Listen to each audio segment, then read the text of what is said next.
G'day. Some of us are challenged because we live on a super steep creek bank. We want to do the right thing, prevent erosion and increase soil stability, but are unsure how to do this. So let's go check out some examples.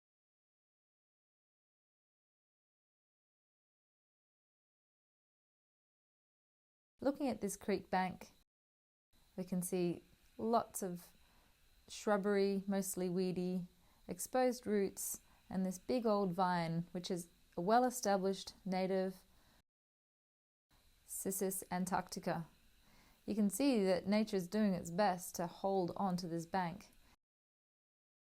And where the vine is in contact with the soil, we see a higher rate of leaf litter, sediment, and diversity, including rocks.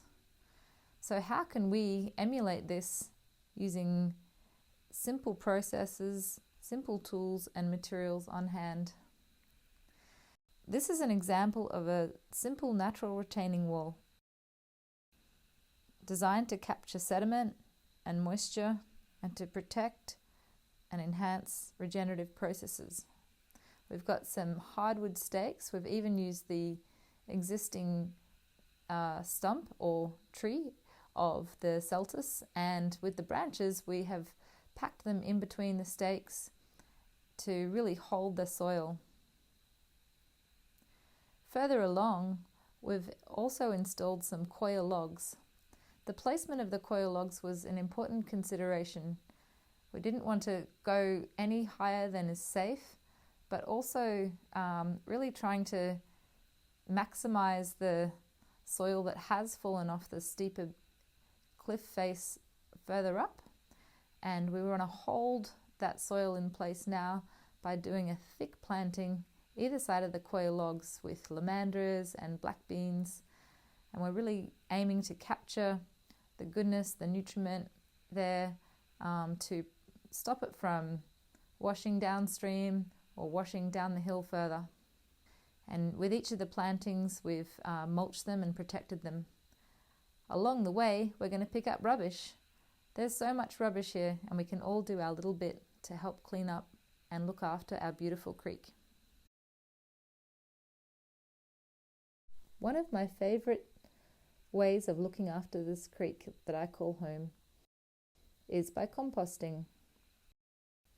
I love to collect the weed species that are typically hard to deal with. Maybe they're succulents, maybe they have lots of seeds, and I compound them in here, this old bathtub. You can use any vessel that has a bit of a free draining hole, but that's also large enough and friendly to use. So typically I'll put the fresh material up one end, and then sometimes I'll rotate it. Just keep an eye that they're not just regrowing and growing out of there with their vegetative abilities. But mostly I just let the processes of microbes, earthworms, microorganisms, fungal material to come in and do their magic over time.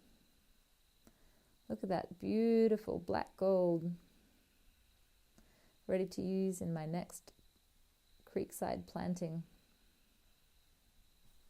I'd love to show and share with you the efforts of 15 years of regenerating this beautiful creek in my little patch. It used to look like that over the creek. 8-foot high guinea grass, lots of weedy shrubs, a little bit of natural regeneration. Over time, we've planted and cared for this little patch to promote biodiversity and habitat, and today it's home to all sorts of critters and beautiful flora. I really love sharing this space with all the animals too that call this place home. So how did I start? Well, I can tell you I started slowly. I started where it was easiest, at the top of the bank, and over time, very, very slowly, I regenerated my way down, chipping out some weeds, planting some lomandras, dianellas, and other species that I wanted to see growing here.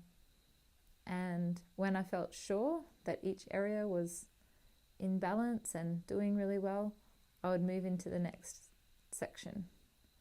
So maybe only a few meters at a time, working slowly down the creek bank, removing any old rubbish as I went from past building, and just slowly over time tipping the balance between weedy and natural regeneration.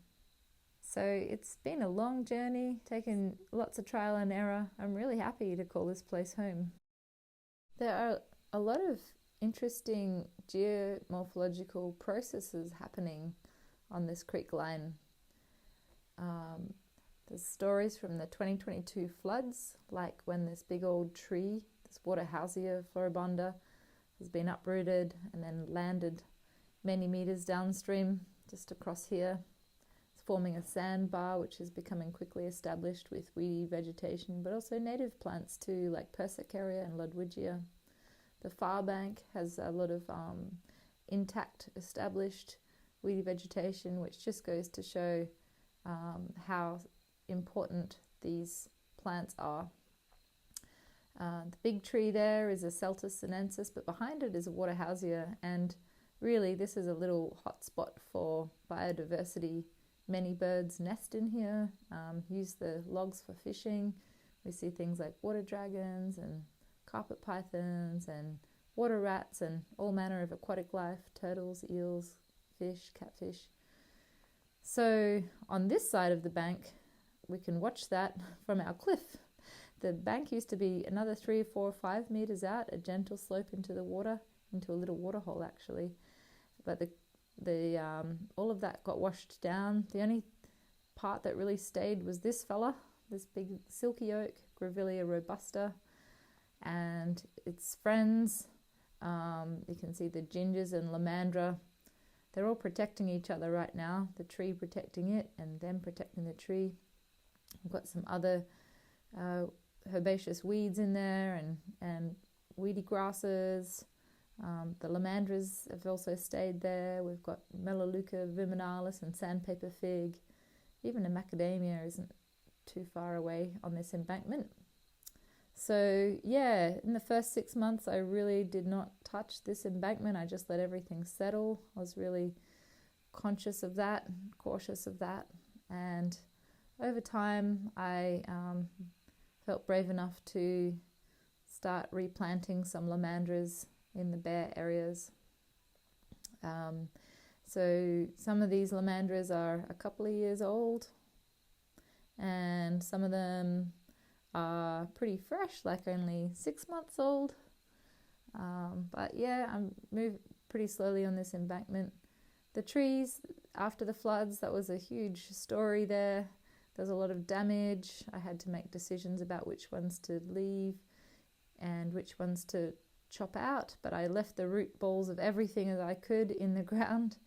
The trees and saplings that I had to chop out, I would use their branches to effectively wedge the remaining trees upwards. So I used the Y shape in a branch. I probably cut it about a meter all told in length, and then as a sort of flood first aid, I would be using that wedge to push against the backside of a tree on a crazy angle and just really press it into the backside of it, and with the weight just gently pull that upwards, and over time I would help to change the strength of that tree, do a lot of pruning of the downstream side of the branches just to reduce that weight once again.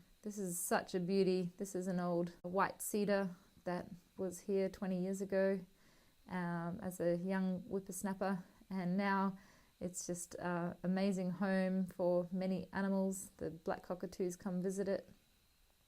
Oh, I've just found an example of an old DIY wedge. It's still intact, still doing its thing.